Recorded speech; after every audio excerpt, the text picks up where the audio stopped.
Hey guys, how you doing? Well, I thought I'd come on and just, talk about a little bit of stories that I remember during the 79 to 83 period because I did say that periodically I would have been given little stories, tidbits here and there, especially during the month of October. Well, this one I remembered and experienced personally, and that was the night after the June 19th blast at the park, and where some Grenadian civilians lost their life. Apparently, it was alleged that it would have been, at the time, counter-revolutionaries who were trying, in some respects, to get rid of the leadership of the then PRG government. So they sort of planted some sort of explosive beneath where they were actually sitting to cause a serious destruction and death of the PRG government at that time. Anyway, the night after that happened, on the carnage in front of what would have been called then the ghetto, okay? Because that was how it was referred as. Um, I'm trying to see how to. Okay, well, it's, let's say, about three buildings after the police station, the current police station, okay? If you're going towards Grenada side on the left hand side, okay? So we happen to be around there. Might have been PRA and mixture of what it would have had back then, counterintelligence, had a roadblock at that specific place, right in front there on the carnage. Okay, they had a roadblock, and every single vehicle passing was actually searched. Actually saw these guys getting people out of the car, search them, search a vehicle. I just can't forget that. That was in 1980. And it wasn't such of a difficult feat because remember, there weren't as much vehicles as there are now. There was relatively few vehicles at that time when you think about it. But they did have a roadblock right there, and they were searching every single vehicle that passed for good reasons, obviously. You just had a major issue in the park, and I could see why they would want to do that. But there's a little side story and conspiracy story. Not sure if it is conspiracy, but there's a lot of talk about that. After that happened, this I did not experience. Someone relayed that story to me. After that happened in the park, it was alleged that the then PRG or PRAs or whatever would have been directed to go to a certain gentleman house out in St. Paul's. And it was alleged he might have been part of the whole setup at the park. And they went out there, shoot up his house, and got rid of him. There's a lot of fantastic stories surrounding that, where it was said that he was trained in some sort of military academy in by the Brits. I think it was Sandhurst or something like that. So he was sitting in his house, and he sort of wired the house with a bunch of guns at different positions, and he was supposedly pulling strings and firing these guns off in many different directions. Don't know how true that is, but that is some of the stories that I would have heard around that time, being related. But anyway, eventually the PRA overwhelmed him, and then that was that. There was also some alleged, again, conspiracy story circulating that it was quite possible since then there was some sort of division within the PRG government. And after that happened in the park, it was an opportunity to get rid of people who were actually allied and closely supportive of Morris Bishop. That is one of the alleged conspiracy stories related to that. I can't talk about that. I'm not sure, but that is definitely something that was circulating, that that situation was used to get rid of the gentleman. We can talk about him. I think it's in the public space. Strawn Phillip, was his name, and that opportunity was used, as they would say, allegedly, to get rid of him because he was actually a very strong Morris supporter, and he might have seen what was happening with the turning of the revolution and what he would have perceived as going in the wrong direction.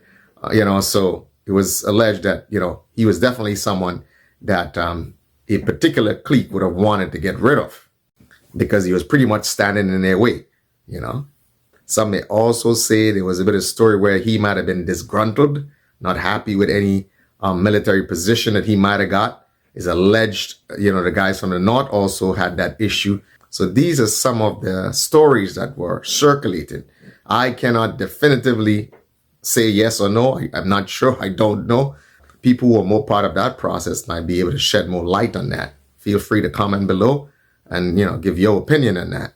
Okay, so let's fast forward a little, all the way forward to 83, around invasion time. Now you got to understand, and I know it may sound, crazy, it may sound untrue, but the fact of the matter is that as youth men, we were a very different type of youth men. Again, I'm sure there's still youth men like that have that level of guts and stuff like that. But we were all over the place in the middle of all of this happening. And especially when there were little lulls, a couple of days after the 25th, we were walking all over the place, looking at stuff. And then we went over, a bunch of friends and we went over to Melville Street area. Went over to Melville Street area, and I would say at the intersection with Hillsborough Street, where I believe there would have been the NIS building now. There used to be a police station over there. I mean, for me, the architecture was beautiful. I remember that structure was a lovely structure. I actually remember going around that place. And that place was entirely burnt. Okay? Entirely burnt. But of course, it was, serious reinforced concrete. So the structure was there. The actual structure was there, but the internal part of it was actually burnt out. Totally burnt out. We walked around, they walked inside, looked around. And then after we left and we proceeded to walk along Melville Street, okay, like if you were going to Cherry Hill area. And then when we reached at Melville Street and St. John's Street at the corner, there was a shop there. I think it was Romaine Shop or something like that. And interestingly enough, this is really interesting. We saw one of those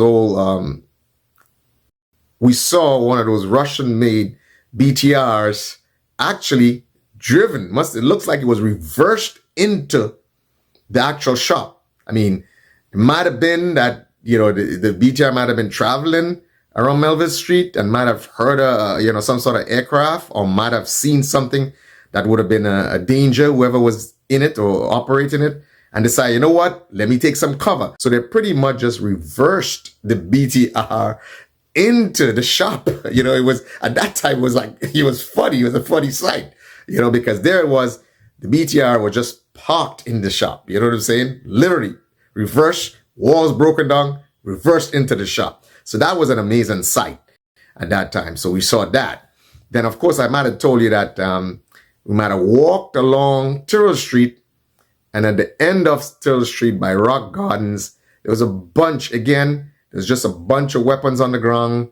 There was I think it was a family, a Bradford family was living in that house at that time. And then Rock Gardens was right there. Allegedly, I think it was supposed to be Gary's place or something like that. So Eric Matthew Gary's place. But right on the ground there, it looks like somebody was in a haste. And they were like, look, we're dropping all this shit and we're getting out of here. You know what I'm saying? So you had a bunch of weapons on the ground. AK-47s, you had what they would call the Russian-made PKMs. So it's like equivalent of the saw is like a Russian-made machine gun, call it a PKM. It's a squad, automatic weapon. Then there were also, this is amazing. I said, you won't believe this. Right on the ground, there was also RPG-7s, you know what I'm saying? So, as youth men, we walked around, looked at it, it was crazy. It was a crazy time, and then, of course, at that time, in particular, one of the helicopters might have fell, and at that time, one of the helicopters might have fallen right in the middle of Tantine pasture. So we walked around, looked around, and, curious youth men, and it was crazy. So something interesting that we saw was Butler House being on fire. I mean that fire, I can remember that fire like it was yesterday. It was like an orange flame. It was just in blaze.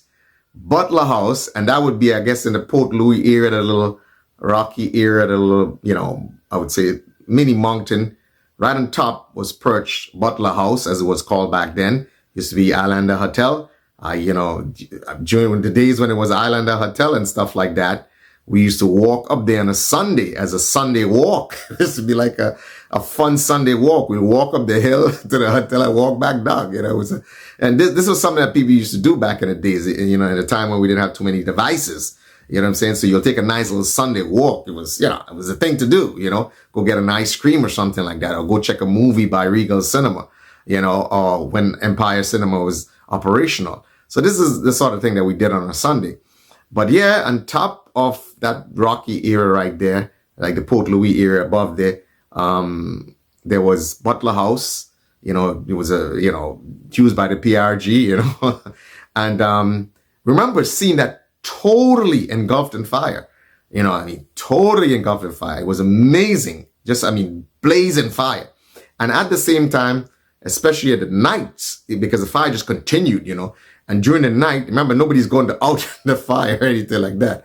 So I remember at night times, there were a bunch of flares that would have been fired up into the air to just like totally, you know, light up the whole area. And yeah, that's part of the whole military operations to sort of illuminate the battlefield.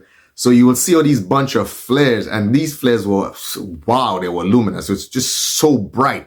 I mean, if a pin dropped on the carnage at that time, you would see the pin. It was that luminous. It was that bright. You know what I'm saying? So this is something we experienced and saw. The actual Butler House ablaze, engulfed in fire.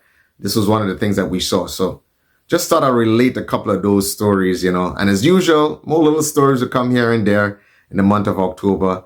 I hope you enjoy them. If you have any stories yourself, please, you know, try to let me know, and we'd be more than happy to talk about it.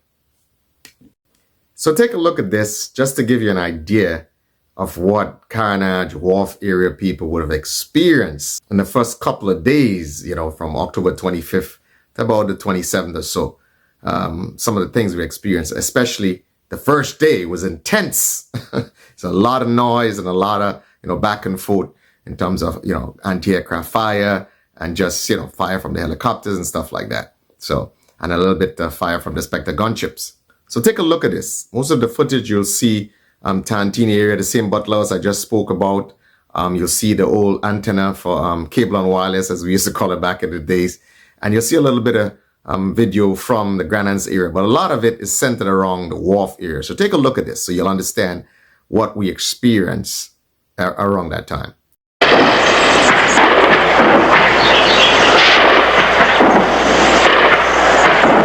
So coming up here, you'll see the cable and wireless antenna, and you'll see Butler House perched on top of that little mountain right in front of you. In the back of that mountain range is near Django area, and we're kind of looking towards the Kobe area. We're looking towards Lagoon Road. So it gives you a sort of perspective. See what I'm saying?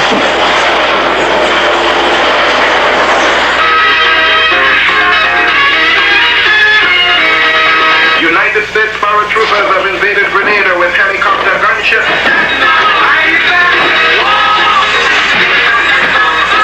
United States paratroopers have invaded Grenada with helicopter gunships. The Grenadian people are asked to block all roads and obstruct the enemy's progress. The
So there you see towards the end of that video, Butler House is already in smoke.